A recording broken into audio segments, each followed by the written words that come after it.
agradecer-vos mais uma vez a presença, agradecer-vos mais uma vez as mensagens. Continua a haver mensagens muito interessantes e que me têm levado a pensar. Aliás, 2 ou 3 dessas mensagens levaram a mudar muito o enfoque de hoje. Hoje é, num certo sentido, para mim, dos 5 seminários mais fáceis, mais difícil, obviamente, foi o último. É uma coisa que está ainda muito pouco definida. O mais fácil para mim, num certo sentido, é este.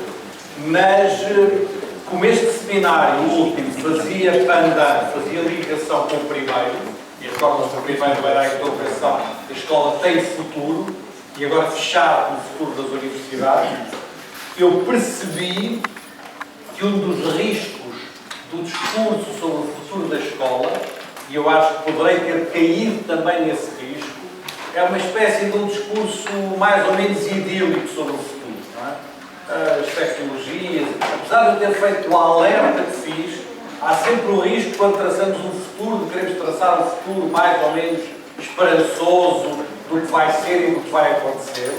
E percebi-me a preparar este último seminário e em diálogo com muitas das mensagens que apareceram, que valia a pena inverter um pouco este rumo e, portanto, talvez começar por uma crítica do presente, né, uma crítica do que são os discursos que hoje predominam no espaço universitário e, a partir deles, dizer, bom, há vários futuros. Um futuro possível é que estes discursos se tornem predominantes e hegemónicos no campo da universidade e que a universidade siga por aí, ou há outras hipóteses de futuro e eu tentarei assinalar 2 ou 3. E, portanto, devo dizer que mudei muito a orientação deste último seminário em função de 2 ou 3 mensagens que recebi.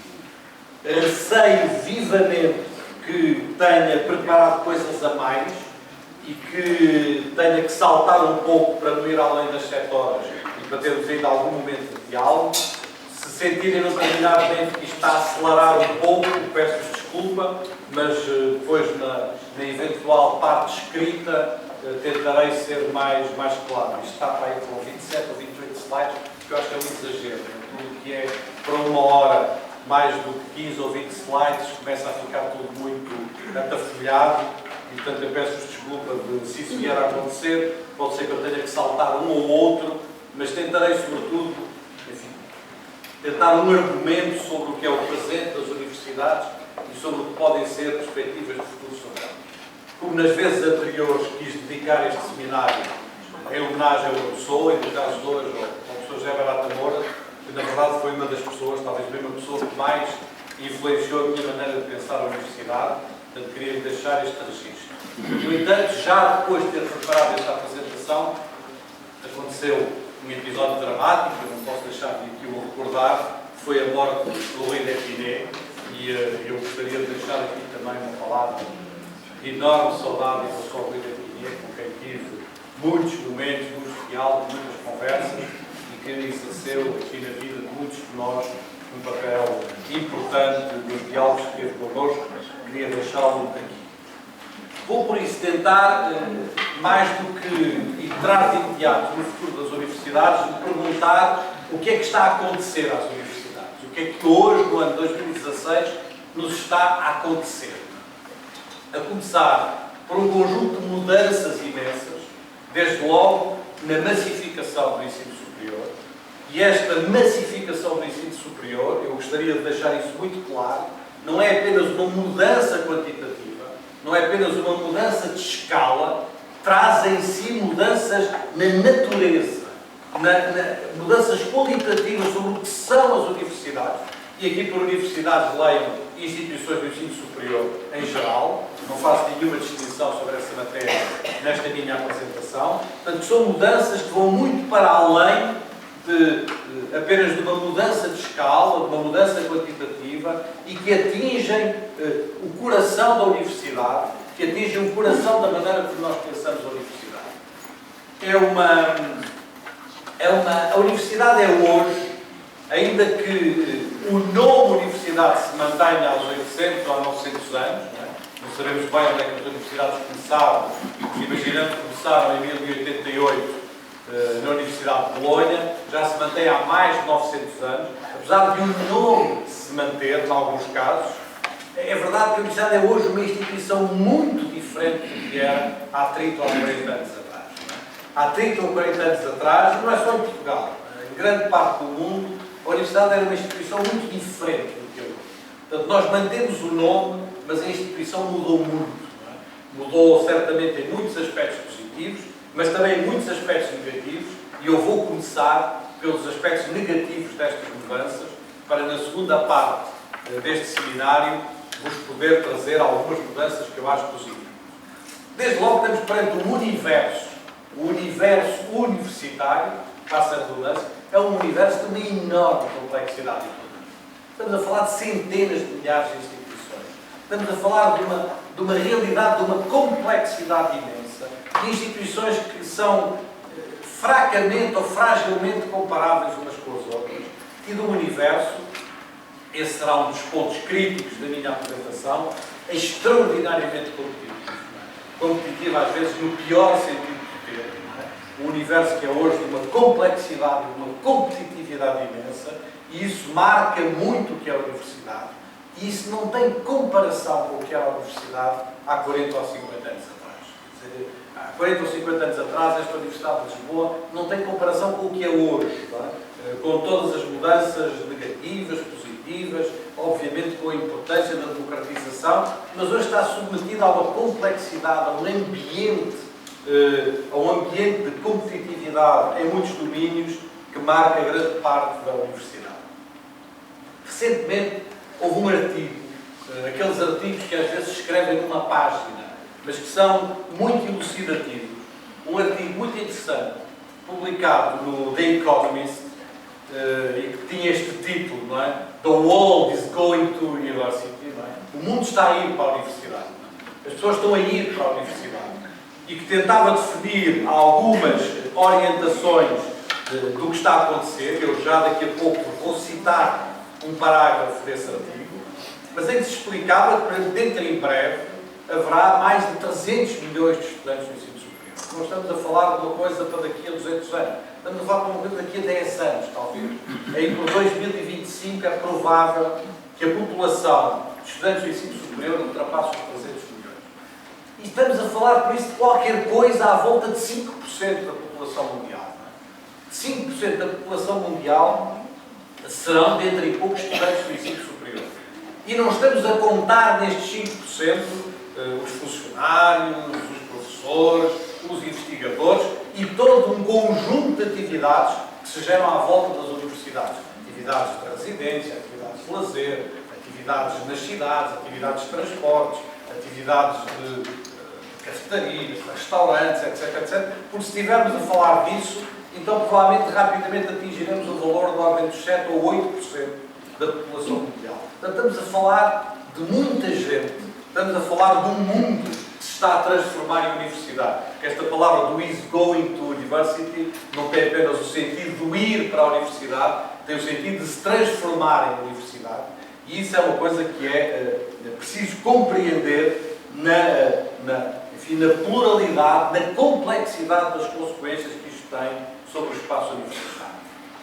E isto leva-nos a um tópico, que é um tópico central da minha apresentação, um tópico que, aliás, foi trazido aqui com estas precisas palavras por um economista da LSE, da London School of Economics, um senhor chamado Nicholas Barr, que teve uma grande importância na reforma inicial do governo do Tony Blair no Reino Unido. O Nicholas Barr, quando veio a Portugal, 2008, 2009, na altura a Luísa Cerdeira conhece isso bem, porque acompanhou isso de perto, para sobretudo apoiar o programa de empréstimos, a ideia dos empréstimos aos estudantes, entender que no fundo cada um tem que pagar o seu ensino superior, mas não no momento, tem que pagar a posteriori, não é? Portanto, paga uma vez empregado, paga os empréstimos a que recorreu para ser estudante do ensino superior. Dizia ele que nós andamos muito enganados quando pensamos que o problema hoje do ensino superior ou das universidades é o seu impacto económico. Na verdade, já não é apenas o impacto económico das universidades, mas é o próprio valor económico intrínseco da atividade universitária, que em grande parte define muitas das políticas e das orientações que estão a prevalecer no mundo inteiro.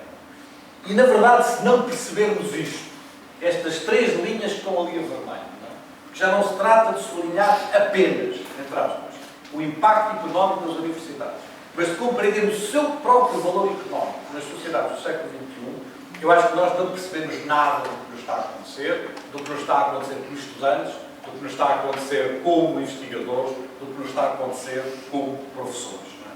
E, no fundo, o que nos está a acontecer também nesta tensão, que é uma tensão imensa no mundo inteiro, entre a universidade como negócio, como um dos grandes negócios do século XXI, ou a universidade com a sua afirmação de bem público, a sua afirmação da sua dimensão pública.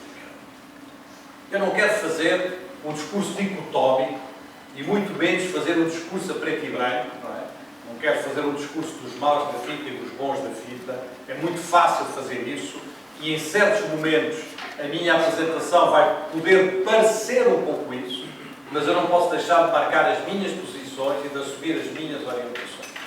E dentro delas há duas que vão atravessar tudo o que eu vos vou dizer, que é a ideia do reforço da dimensão pública da universidade, no fundo, a universidade como um bem público, e a ideia da liberdade, a ideia que eu prefiro à ideia da autonomia, porque me parece mais ampla que a ideia da autonomia, e que a liberdade que vai a todos os planos, não vai apenas... A autonomia, muitas vezes, tem uma conotação mais organizacional. A liberdade tem uma conotação mais intelectual, mais pessoal, mais das nossas histórias. E, obviamente, que estas duas palavras são palavras grandes, palavras talvez grandes demais, para as poder abraçar apenas em 50 minutos, mas são as palavras que eu abraço e que, num certo sentido, descodificam grande parte daquilo que eu vos vou procurar dizer. O que vos vou procurar dizer é começar por vos marcar 4 tendências. É claro que eu dizer-vos 4, podiam ser 3, podiam ser 7, mas para efeitos de um certo simplismo da apresentação, uma simplificação da apresentação, eu defino 4 tendências dominantes. Tendências dominantes do discurso. Num certo sentido, todos nós falamos disso. Num ou noutro momento, é impossível que o nosso discurso nos escorregue para estas 4 coisas de que eu vos vou falar. Mas presentes também nas políticas, e elas estão nas políticas porque estão nos discursos, e estão dentro das instituições porque estão nas políticas e nos discursos. Isto é uma espécie de, passando a redundância, uma espécie de nova língua, nova linguagem, nova maneira de falar quase universal, e por isso é que eu ponho ali entre aspas, não é? Para falar das universidades. E são conceitos que eu vou aqui revisitar, que vocês vão ver atravessados ao longo destes 50 minutos, e aos quais eu vou emprestar uma tónica crítica, mas que, obviamente, muitos deles podem ser vistos também pela positiva. São conceitos, sobretudo, que se entrelaçam, e por isso é que eu quis, naquele fundo daquele slide, pôr uma espécie de uma corda em que há fios que se entrelaçam uns com os outros. Ao entrelaçar destes discursos, eles desdobram-se de uns para os outros, e não é possível separar um destes discursos dos outros. Eles normalmente estão entrelaçados uns com os outros e muitas vezes são apresentados como discursos pela positiva ou até como discursos meramente objetivos, enquanto que eu aqui os vou apresentar com uma tonalidade crítica, reconhecendo, no entanto, quero dizer isto à partida, reconhecendo, no entanto, que em alguns destes discursos estão coisas a que nós não podemos escapar e a que a nossa reflexão não pode e não deve fugir. São, por isso, 4 palavras que eu vos vou dizer e depois tentarei, no segundo momento, dar a minha versão dessas 4 palavras. A primeira, que eu não sabia como é que lhe havia de lhe chamar, acabei por pôr aqui gestionarização, porque a palavra não existe, mas eu não sabia muito bem como é que lhe havia de chamar, é isto que eu queria dizer. Não é? E que, no fundo, se quiserem, é a predominância do discurso da gestão e da eficiência sobre um discurso da educação, do conhecimento, da cultura, da ciência. Um discurso que leva a valorizar muito a as dimensões da administração, da gestão, ter uma gestão eficiente, ter recursos eficientes, e ninguém pode ser contra isto. Nenhum de nós aqui nesta sala pode ser contra a ideia de que tem que haver eficiência na gestão dos recursos. Temos que ter uma administração que funcione bem. Nenhum de nós pode ser contra isso. O problema é que isso muitas vezes esconde, não é? Torna prioritária uma maneira de falar, que não é só uma maneira de falar, porque um discurso não é apenas uma maneira de falar, é uma maneira de pensar, é uma maneira de sentir, é uma maneira de agir, não é? E que coloca para segundo plano outros valores que eventualmente deveriam estar mais à frente do que estes valores da gestão, da eficiência, enfim, da proficiência, muitas vezes.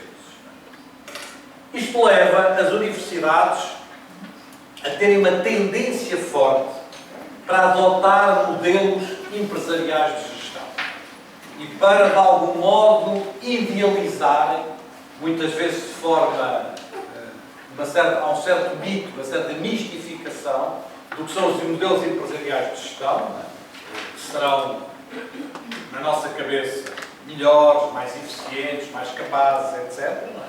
E que, de algum modo, substituiriam estes modelos mais artesanais, menos eficientes, mais despesistas de pensar e de falar das universidades. Muitos se recordarão de uma frase que eu repeti muitas vezes como reitor, na altura em que foi lançado aqui o regime jurídico das instituições de ensino superior, em 2007, passam agora 9 anos, em que, de algum modo, uma parte desta ideologia estava lá presente, e é muito curioso que, na apresentação do regime, se tenha dito exatamente isso que está aqui atrás. A partir de agora, os reitores serão os CEOs das universidades. Não é? E, portanto, se tenha, simbolicamente, com tudo que o simbólico tem de poderoso, dado ao reitor, não o papel do representante da universidade, do seu órgão de representação do conjunto do espaço universitário, mas o seu papel de CEO da universidade, no fundo, gestor da universidade. Estes modelos empresariais são, obviamente, vêm muito importados do modelo das universidades norte-americanas, que é, na verdade, um modelo de grande sucesso no século XX, mas acabam por ser enxertados em realidades culturais, históricas e outras muito diferentes.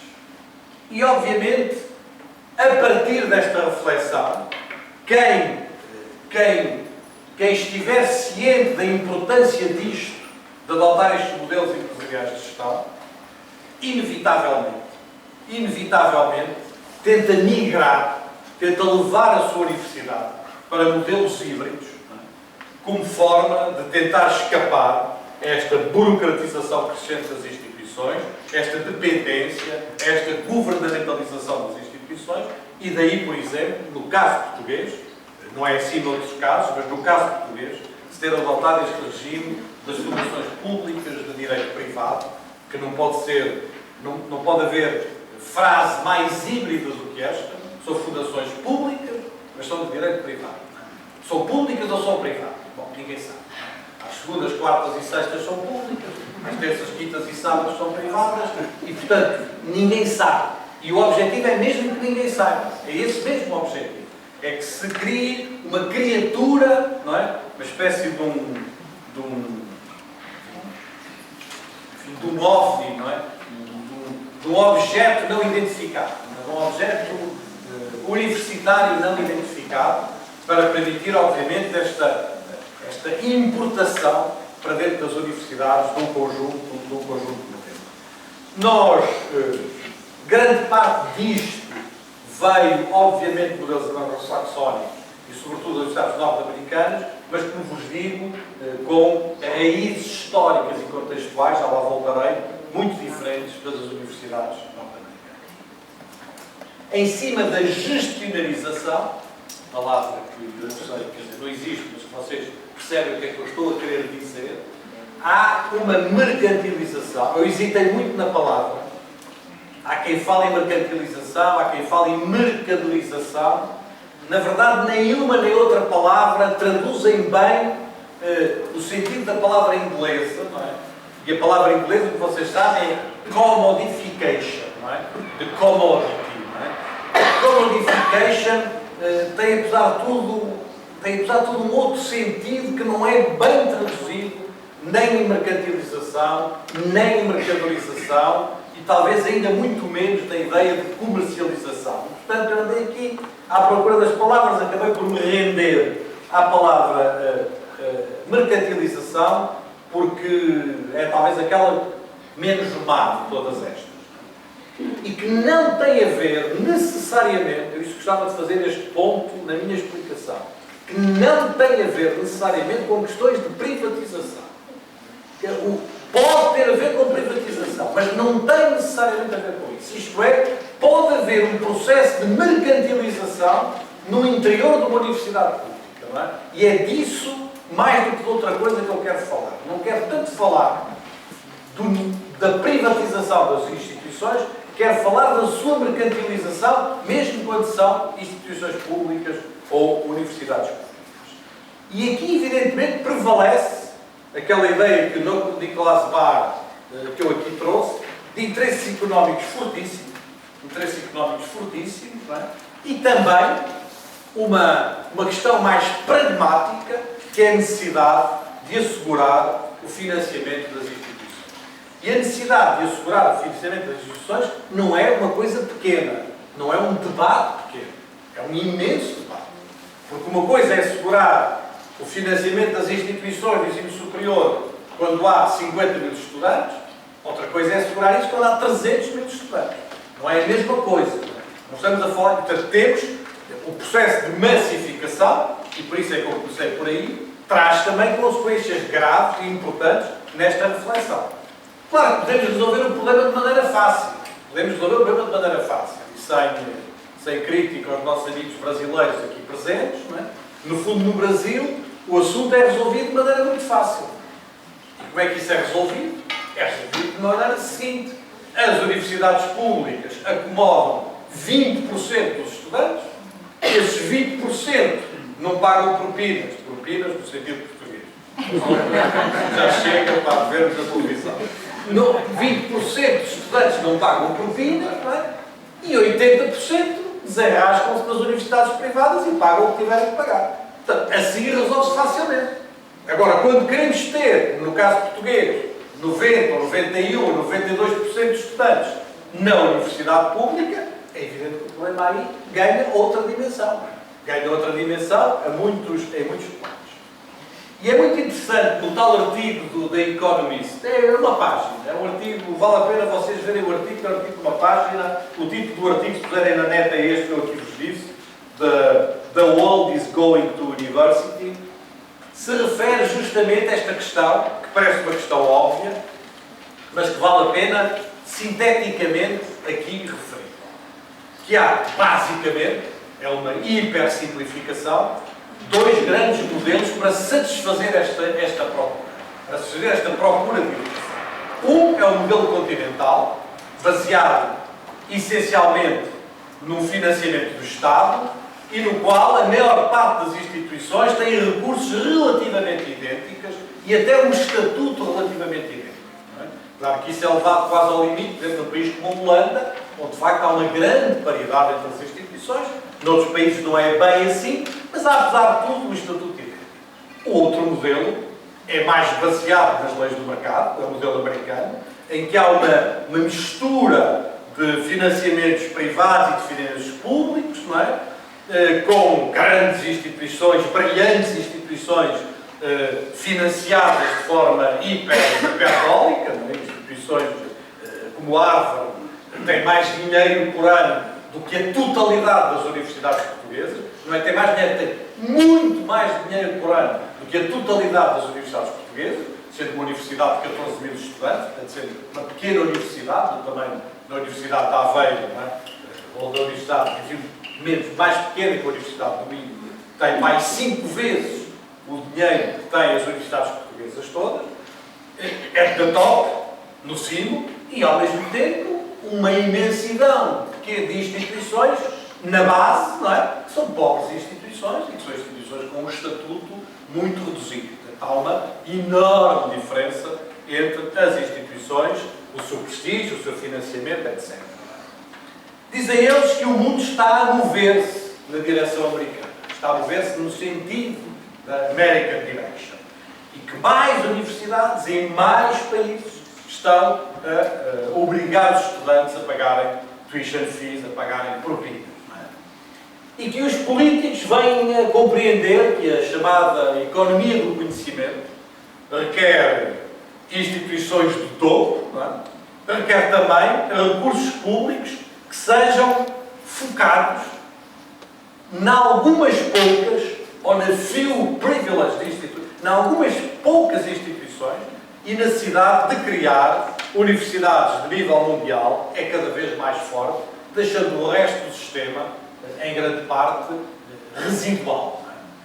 Obviamente, não estou a dizer-vos nenhuma novidade, grande parte do processo de Bolonha reside nisto. Não é? Vamos ter, na Europa, meia dúzia de grandes instituições à americana e tudo o resto, é para satisfazer essa vontade de massificação do ensino superior, mas obviamente não poderá ter coisas de grande qualidade nem de grande nível. Diz o Economist, não é a minha opinião, mas agora estou a citar o Economist, in some ways that is excellent. Eles acham que isto é o movimento certo, que é excelente que isso aconteça. E, no entanto, acaba o artigo dizendo isto. Não é? On the research side, do lado da investigação, provavelmente é mesmo excelente.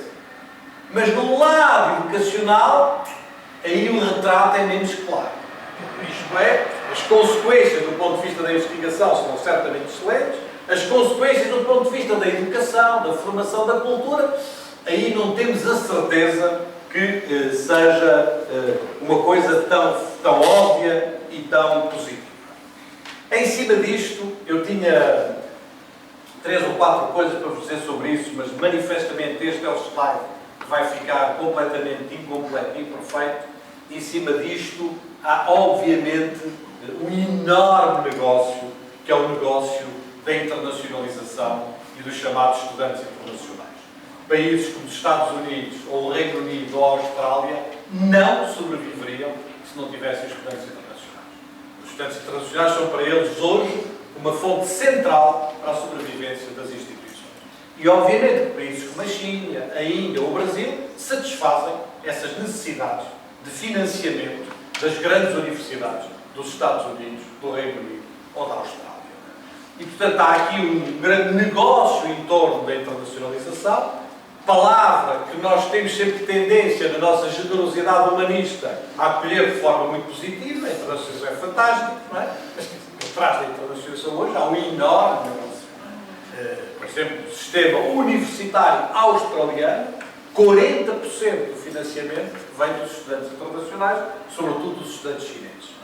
No Reino Unido, era o reitor, um dia eu recebia sempre os recortes dos jornais, portugueses, de alguns estrangeiros que me interessavam, e a certa altura vejo uma notícia, não é? No Times, da primeira página, que me surpreendeu imenso.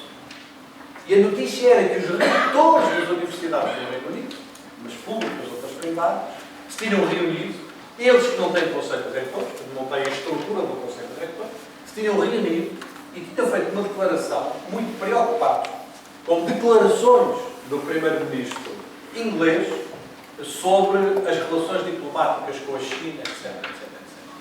E à primeira vista a gente diz que em 100 anos ou 200 anos é a primeira vez que os reitores das universidades britânicas se reúnem e é provavelmente a primeira vez em 800 anos que se atrevem a manifestar uma posição em relação à política externa do seu país. A razão disto é de uma enorme simplicidade. As grandes universidades britânicas hoje não sobrevivem sem estudantes chineses. Ponto final. Portanto, o que estava ali em causa não era, obviamente, nenhuma declaração ideológica ou diplomática ou outra, era uma mera sobrevivência das instituições. Mas esta questão da internacionalização do negócio, que eu, enfim, fiz uma palestra sobre isso ano passado em Foz do Iguaçu, no Congresso Ibero-Americano, fica aqui muito imperfeitamente tratado e eu peço-vos desculpa. A terceira palavra é a palavra competição. Depois da gestão, como uma orientação, depois desta commodification, a ideia da competição. E aqui vem todo o processo desta palavra que está em todo lado, não é? Que é a palavra excelência. Vocês hoje não veem nenhuma instituição, por mais horrível que ela seja, que não declare na primeira linha do seu programa que é uma instituição de excelência. Isso no Brasil é o caso típico. A gente andar no Brasil, não é? E ver algumas universidades privadas lá no interior, não é? São universidades horríveis, não é? Mas nos cartazes de entrada das vilas está que é uma universidade de excelência. São todas de excelência, não é? Porque obviamente que é uma palavra que se tornou inevitável nas nossas linguagens, etc. E por trás da excelência vem os rankings, e por trás dos rankings vêm as hierarquias, e obviamente que por trás destas hierarquias, como o Tom Popkewitz, no trabalho que escreveu aqui há uns anos atrás, em que nós participamos, elas traduzem inclusões e exclusões. Sempre que se inclui alguma coisa, exclui-se alguma coisa. Não é? Elas são hierarquias de inclusão e de exclusão, e são hierarquias poderosíssimas hoje no espaço universitário. E que nos arrastam provavelmente para o problema maior que hoje muitos dos que estão nesta sala temos, que é o problema do produtivismo. E aquilo que não sei se terá sido a primeira pessoa a cunhar o termo, talvez não tenha sido, mas é uma pessoa a que eu quero prestar aqui também a minha homenagem, pelo extraordinário trabalho que fez sobre o capitalismo académico, que é o sociólogo português, o Hermínio Martins, homem que vale a pena ler, reler, pensar, repensar, porque fez há muitos anos, vem escrevendo sobre isto, de uma forma, ainda muitos de nós não percebíamos o que isto era, ainda muitos de nós achávamos o termo meio estranho, e já ele o elaborava em trabalhos de enorme qualidade. E este produtivismo arrasta-nos a todos para um dia-a-dia de publicação, um dia-a-dia de papers, já falarei um bocadinho sobre isso, um dia-a-dia de publicação, um dia-a-dia de papers, publicar, aquela ideia que eu hoje falava com o Espírito Magalhães de manhã, quer dizer, somos todos cada vez mais autores e cada vez menos leitores. Temos que publicar tanto que de repente já não conseguimos ler, não temos o tempo da leitura, não temos o tempo da apropriação e todas as coisas negativas que vêm atrás disto, não é? Aquilo que alguns de nós chamam também, que os ingleses chamam, o Hermínio Martins chamava esse termo, o self-plagiarismo, não é? O autoplágio, não é? Quer dizer, o facto de estamos sempre a autoplagiar-nos a nós próprios, não é? O tempo todo. No fundo, estamos sempre a publicar a mesma coisa, não é? Só que podemos a mesma coisa em várias versões, mudamos o título, mudamos os parágrafos, não sei. Portanto, esta tensão produtivista em que muitos de nós estamos e que está, obviamente, também, a Dra. Maria Leal está aqui presente, e acompanhar-me nesta reflexão, à maneira como o próprio mundo editorial e o mundo das revistas científicas se foi organizando.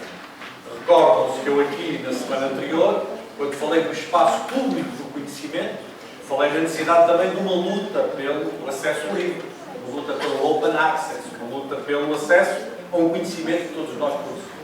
Vou-vos ler, e é a primeira vez, por acaso não é a primeira, é a segunda vez, porque acabei de fazer há 3 semanas no Brasil pela primeira vez. Vou-vos ler, sem grandes comentários, em Portugal é a primeira vez que o faço, uma pequenina crónica escrita pelo meu filho, peço desculpa, mas pronto, se altura a gente envelhece, começa a ter filhos que também escrevem e também pensam, não é?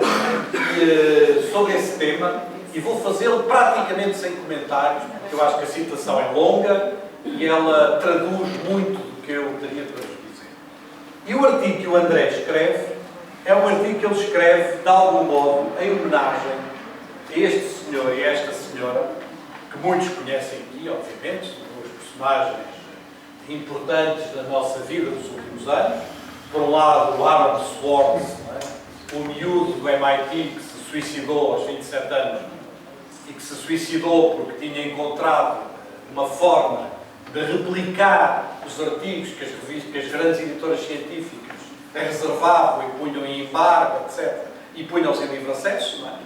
Foi sujeito a um processo criminal, foi condenado e no meio desse processo acabou por se suicidar. Claro que é difícil sempre estabelecer a relação entre uma coisa e outra, mas ele é considerado um dos heróis da luta pelo livre acesso ao conhecimento, e esta senhora, do Cazaquistão, esta neurocientista, Alexandra Helbakian, Kazakh, nacional do Cazaquistão, Kazakh, não, Kazakh, que lançou aqui talvez há uns 2, 3 anos atrás, uma grande plataforma mundial, provavelmente todos nós, grande parte de nós, utilizamos, e confesso que também utilizo, não é? Que é o Science Hub, que é uma plataforma onde ela está hoje a pôr em livre acesso os artigos todos de todas as revistas do mundo inteiro. Como é evidente, tem processos por todo lado já, não é? Como está lá no Cazaquistão, ainda não conseguiram, provavelmente, que esses processos tivessem as consequências que tiveram no caso do Aaron Swartz, mas que, no meio dos muitos comentários, não é? Eu retirei-vos este comentário do Twitter, não é? Feito por um colega nosso também, creio que holandês, em que ele dizia: o Science Hub é o mais fantástico dos sítios alguma vez inventados para a investigação científica. Finalmente, eu tenho acesso aos meus próprios artigos. Portanto, e vocês vão ver como isto dialoga, por um lado, com o que o André escreveu, por um lado, com uma palestra que eu fiz há 2 anos, creio que em setembro de 2014 foi publicada na revista Lusófona de Educação, sobre o triplo E, em que eu denunciava o triplo E, o E de empregabilidade, o E de empreendedorismo e o E de excelência, não porque as palavras tenham culpa, mas por tudo o que elas representam no nosso dia-a-dia. Leio-vos agora o André sem comentários. Eu acho que é suficientemente explicativo o que ele diz, e depois, se quiserem, na parte do debate, podemos voltar a isso. Esqueçam o McDonald's ou até mesmo a Volkswagen, que está mais na ordem do dia. O capitalismo mais predatório de sempre encontra-se muito provavelmente na academia. Dou como exemplo o meu próprio percurso académico. Em 2009 ganhei uma bolsa FCT que serviu para financiar o meu doutoramento em Londres. O Estado português terá pago qualquer coisa como 100 mil euros para eu concluir com sucesso a minha formação. Não obstante, a única forma de o meu percurso académico se tornar relevante, não devia ter posto entre aspas, é se grande parte das minhas descobertas e análises forem publicadas em revistas internacionais de renome, as famosas revistas indexadas com peer review. Revistas essas, claro está, com a maioria de capital privado. No ano passado, Vincent Larivière publicou um estudo que demonstra que 5 grandes empresas detêm mais de metade da produção global da carne. Para tais revistas ficam com grande parte dos nossos direitos de autor, pelo menos durante um período de tempo bastante significativo, na maior parte dos casos, e nem sequer pagam qualquer indemnização ou remuneração pelo trabalho.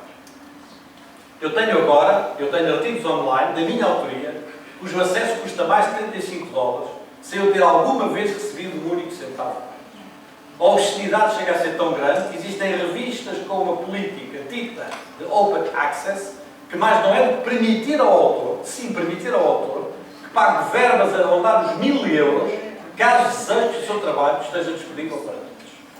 Ora, o twist final deste enredo é que o Estado português, que havia financiado a minha investigação e a minha formação, vai, no quadro das universidades públicas, celebrar contratos milionários com tais revistas para aceder às bases de dados. Ora, ou seja, o Estado português acaba de pagar em duplicado. Paga para eu me formar, para eu descobrir e para eu analisar, e paga mais adiante a uma empresa privada pelo resultado das minhas descobertas. No meio de tudo isto, o autor não recebe nada, a não ser, e este é o ponto que me interessa aqui sublinhar para a minha apresentação, a não ser a promessa de só assim conseguirá uma posição de relevo na academia. E uma assentada, existem grupos económicos que cobram às universidades públicas por investigação financiada publicamente, sem sequer pagarem aos autores no processo. Se isto não é a forma mais acabada, mais perfeita de exploração, surpreendam com outra, não será fácil, diz o André. O ponto que aqui me interessa relevar, sublinhar, é as consequências deste mundo que nós inventamos para as nossas carreiras, para aquilo que temos de fazer, para aquilo que somos obrigados a fazer e para aquilo que temos que deixar de fazer, por falta de tempo, obviamente, e porque são outras as nossas prioridades. E por último, a questão daquilo que eu chamei a empreendedorização, palavra que obviamente tem uma conotação ligeiramente negativa, ainda que nenhum de nós possa ser contra o empreendedorismo, a atitude empreendedora e tudo o que isso representa de criatividade. abertura, etc.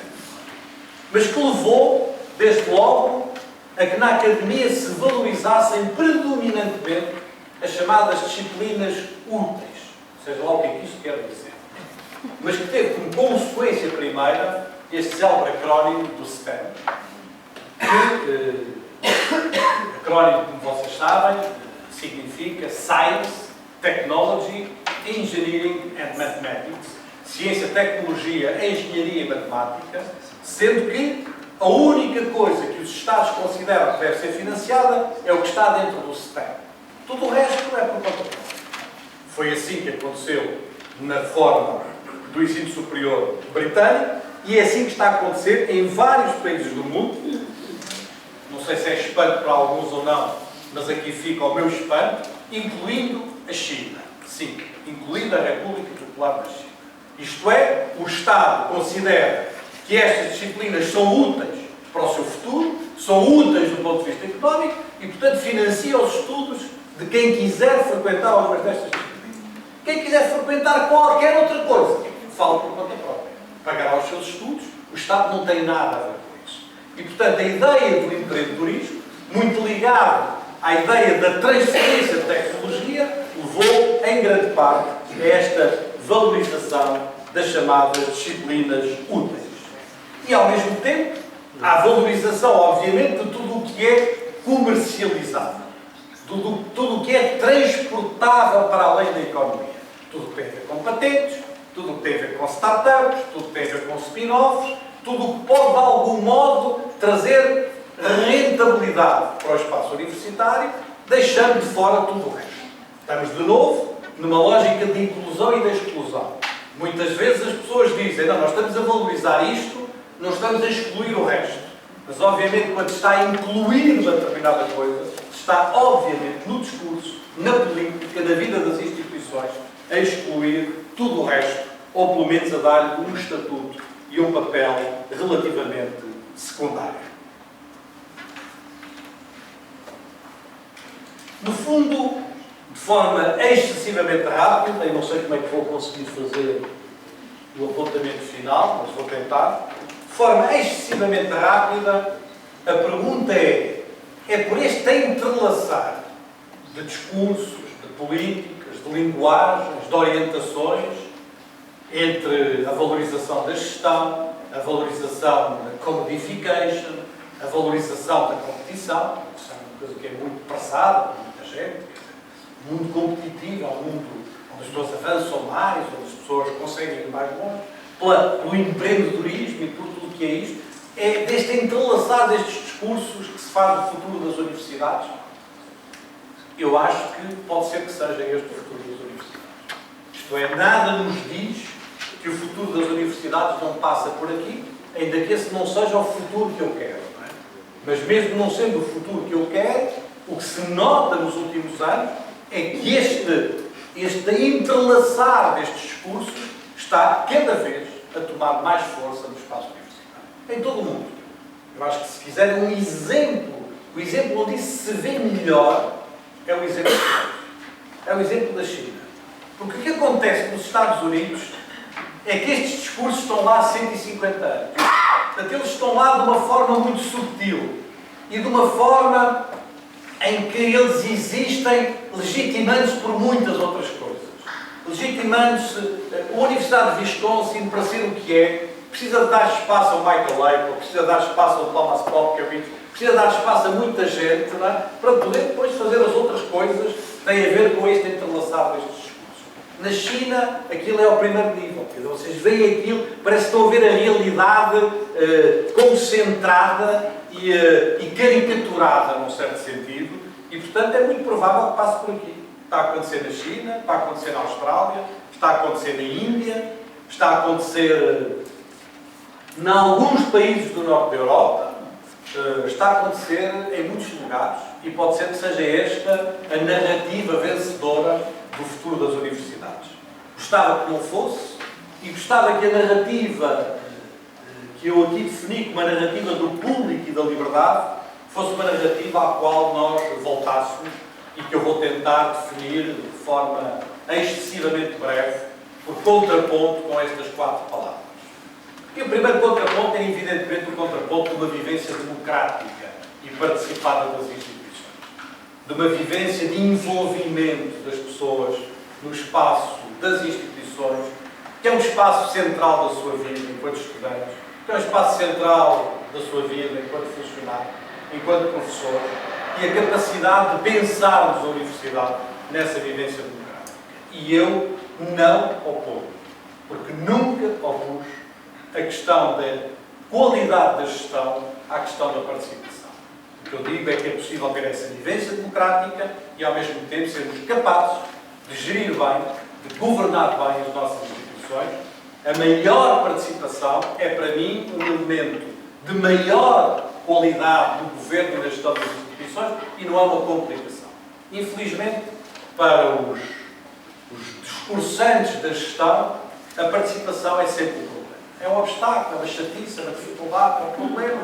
Não permite ter ordem, não permite tomar decisões em 24 horas, mas não. Demora mais as decisões, demora.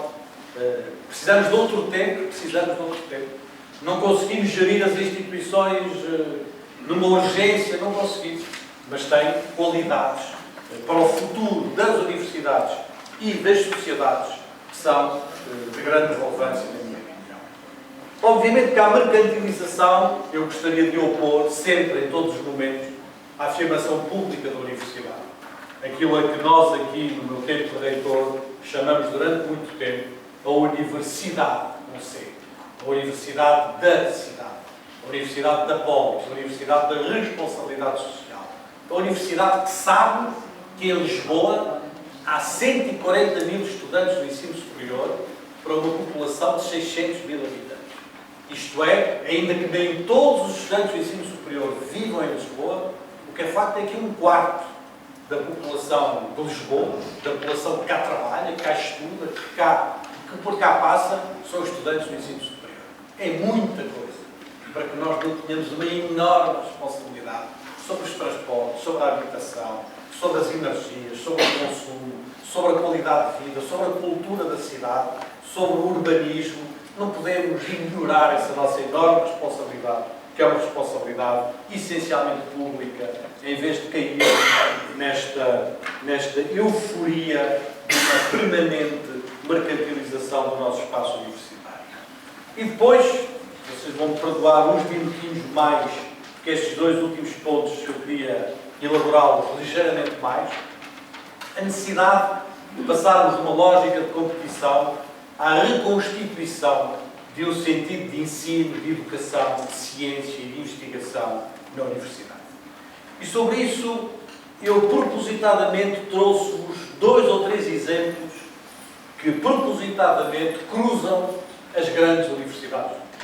Aquelas que nós achamos que são o nosso modelo. Harvard, o MIT, a Caltech, vocês sabem, o California Institute of Technology, por exemplo, no ranking do Times Higher Education, tem aparecido sempre no primeiro lugar. Uma pequena instituição com 2.000 alunos. Uma universidade que tem praticamente, tem mais ou menos os alunos destas 2 casas da Faculdade de Psicologia e do Instituto de Educação e que, no instante, está no número 1 do mundo. Não é? Quero-vos trazer alguns desses exemplos para tornar mais claro o que eu vos quero dizer. E o que eu vos quero dizer é que o ensino na universidade tem que mudar. As pessoas que aqui estão presentes, geralmente o Jorge, o Boyd, que mais têm trabalhado sobre isso, entre muitos de nós também, e tem que mudar radicalmente, encontrando-se como um espaço de encontro, um espaço de produção colaborativa, um espaço de escrita criativa, como o Jorge diz, que é a palavra que ele tem utilizado mais, um espaço de encontro e não um espaço onde se dão aulas, atrás de aulas, atrás de aulas, atrás de aulas. Mas aqui eu estou-me a deixar arrastar para o meu primeiro seminário. Não quero repetir o que disse no primeiro seminário sobre a escola para os mais pequenos, porque eu acho que o problema se põe da mesma maneira na escola para os mais grandes, para os maiores, que é a universidade. E é interessante ver coisas como esta, notícias como esta, aparecerem recentemente. Esta notícia é de dia 1 de fevereiro de 2016, tem 2 meses. MIT Dean, a responsável, diretora do MIT, pediu uma licença para começar uma nova universidade, sem lectures e sem salas de aulas. Não é? Sem aulas e sem salas de aulas. Não é? Lecture, não sabem, é o que eu estou aqui a fazer, no certo sentido. A lecture vem do francês, é uma palavra inglesa, mas que vem do francês, não é? Do francês lecture, do francês ler qualquer coisa. Não é? A ideia de que alguém, um professor, que está a ler alguma coisa para os seus estudantes, não é? E, portanto, o ler, na ideia de estar a transmitir alguma coisa. Um conhecimento que é prévio, que não é elaborado com, que não é construído com, que não é feito da pesquisa com, mas que é feito qualquer coisa prévia que existe e que eu estou agora a ler para os outros. Não é? E diz aqui que Christine Ortiz tomou esta licença do seu prestigioso, não é, lugar como professora e diretora do MIT para começar uma instituição radical, non-profit, e portanto de investimento público, não será exatamente público, porque a ideia do non-profit não é exatamente público, mas uma universidade que, diz ela, não terá majors, não terá a ideia de um currículo estruturado, não terá lectures e não terá salas de aulas. Não terá majors, não terá aulas e não terá salas de aulas. E aí entramos em toda a reflexão que eu de algum modo procurei aqui trazer para o primeiro seminário e que não vou aqui repetir.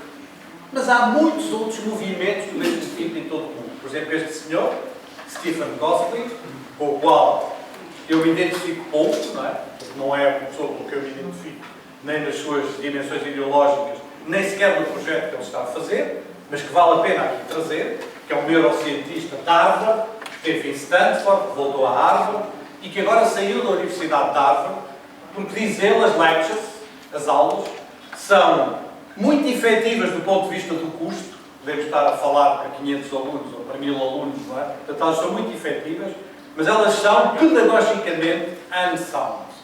Unsound, na verdade, na sua tradução literal, eu acho que a melhor tradução, eu andei à procura disso na net, e acho que a melhor tradução para unsound é doentio. Não é uma coisa que não se ouve, não é? É uma coisa que é doentia. São pedagogicamente doentias.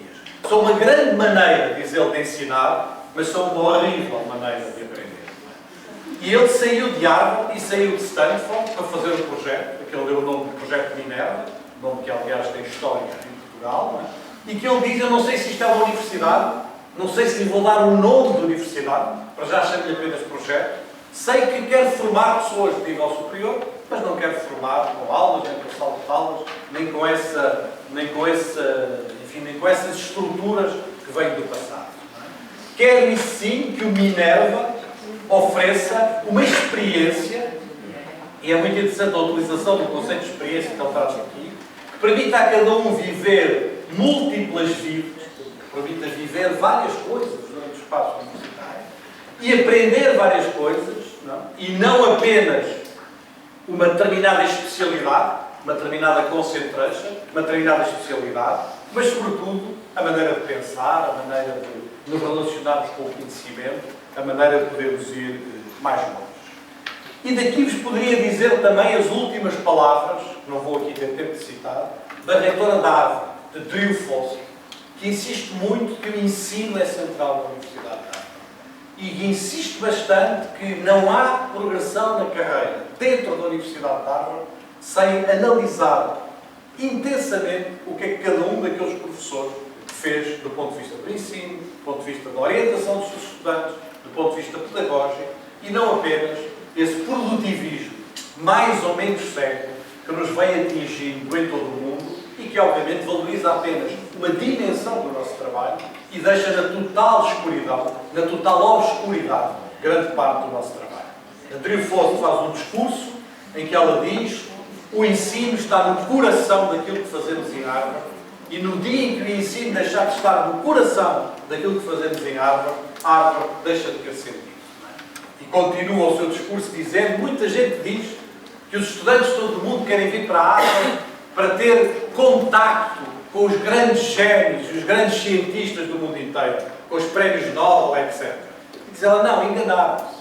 Eles não querem vir para Harvard para ter contacto com esta gente. Eles querem vir para Harvard para serem ensinados, para aprenderem com estas pessoas, para poderem estar sentados com eles na mesma sala a trabalhar o conhecimento, para poderem estar nesse compromisso que é essencial para o projeto de Harvard. E se vos falo do MIT, e se vos falo da Harvard, e se vos vou agora falar da Caltech, é porque estes são os nossos modelos que nós temos na cabeça. Mas depois, quando os trazemos, ou para Portugal, ou para o Brasil, ou pior ainda para a China, parece que os caricaturamos, parece que nesta transferência, nesta tradução, não é, se perde o essencial do que são alguns destes modelos. E é por isso que vos quero falar 2 minutos da Caltech. E quero falar-vos que a Caltech tem pouco mais de 2.000 estudantes. Tem cerca de 300 professores e investigadores. Tem uma dimensão muito pequena. E, no entanto, é considerado por alguns a melhor universidade. Aquela onde se faz a tecnologia, onde se fazem as coisas do espaço, uma universidade que tem dezenas de prémios Nobel, não é? Tem uma quantidade infinita de coisas.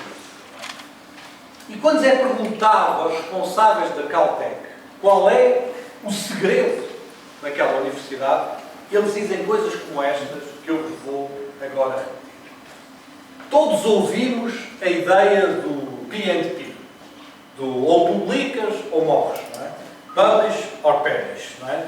A ideia de que este é o discurso dominante em todo o mundo.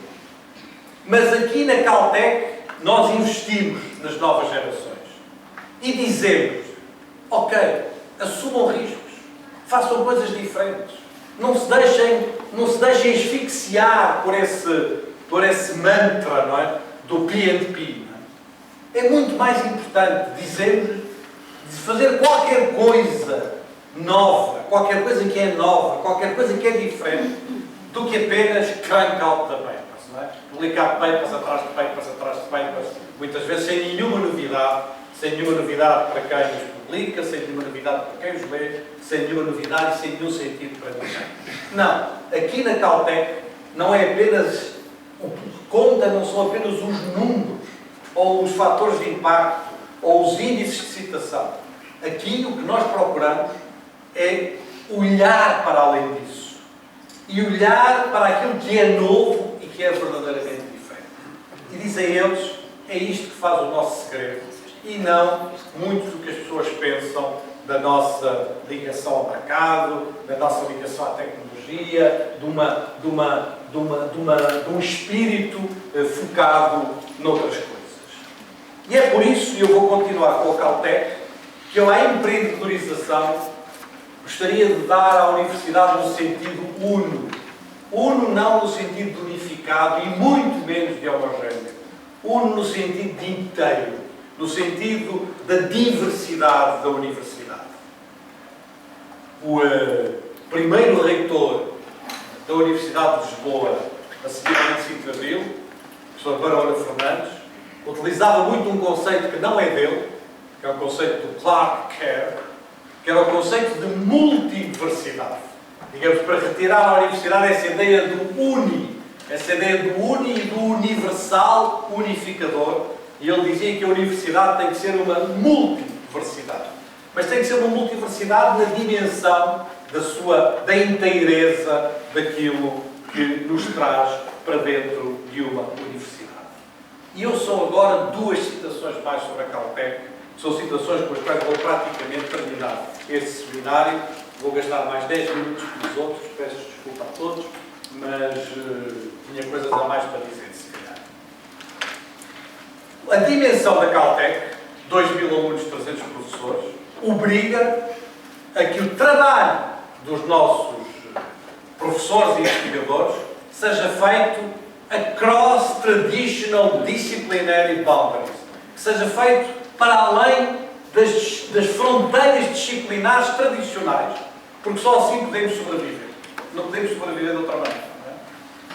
E isto torna a interação entre nós, pessoas que sabem de várias coisas, que têm esse gesto de irem para além da sua pequena especialidade, para além da sua pequena fronteira, não é? Torna esta interação excepcionalmente fácil e natural.